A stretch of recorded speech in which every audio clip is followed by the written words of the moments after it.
Live from Fargo and serving you on TV, online, and on the go. This is Valley News Live at 10.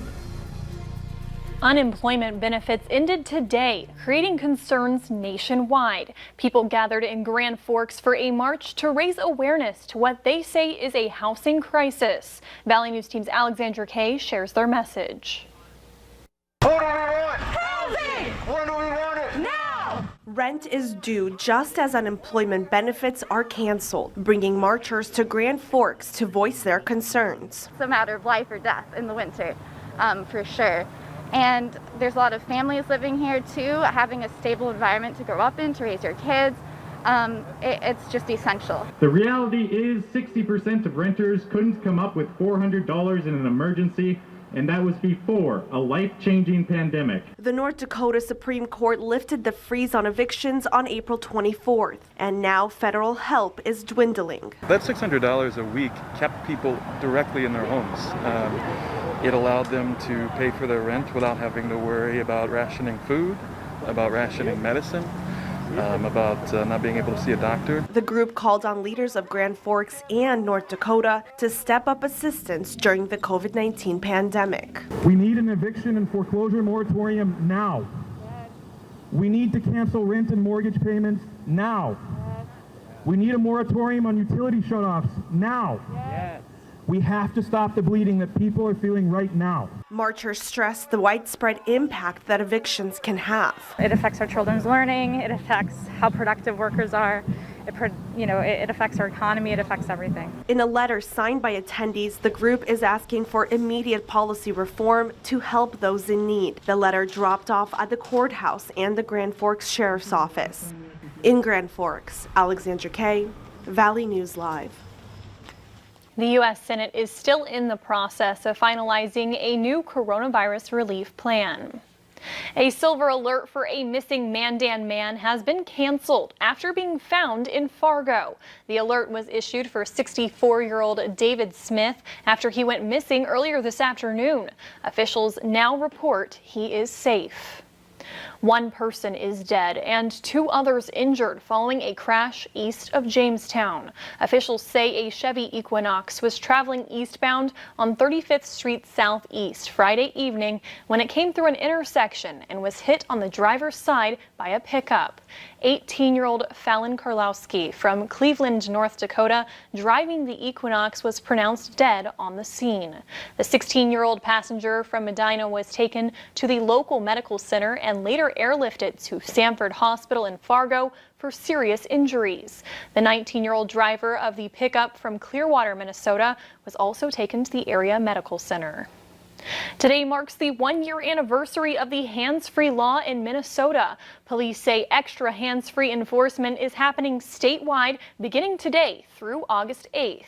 Remember, handheld phone use is only allowed behind the wheel to call for emergency assistance if there is an immediate threat to your life and safety or in an authorized emergency vehicle performing official duties.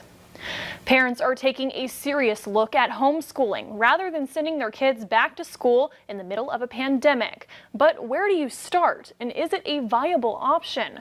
Valley News Team's Courtney Lockey breaks down what parents in North Dakota need to know before keeping the kids home. I've been homeschooling for about 12 years, since the beginning with my kids. Homeschooling has its challenges. But with over a decade of practice and 6 kids at home, the Olsen family says it's what works best for them. With nationwide school closures and climbing COVID-19 cases, they're grateful the kids are home and aren't surprised to see a surge of families also making the jump. I've thought about it for years, and I was dead set against it. And then slowly as the years have gone on, I'm like, well, maybe we'll do a little here, a little there. And now it's just like this is kind of the time to do it. Although coronavirus wasn't the only factor, it was the final nail in the coffin for Shesso. We already have our curriculum ordered, so we've already made that decision that we're going to do this at least for 1 year. We will reevaluate at the end, and I'll leave it up to my girls. To homeschool your kids, you have to have your GED, a high school diploma, or be monitored by a certified teacher for the first 2 years. It's 175 days for 4 hours a day. I think parents still didn't have answers, and that gave them a lot of concern.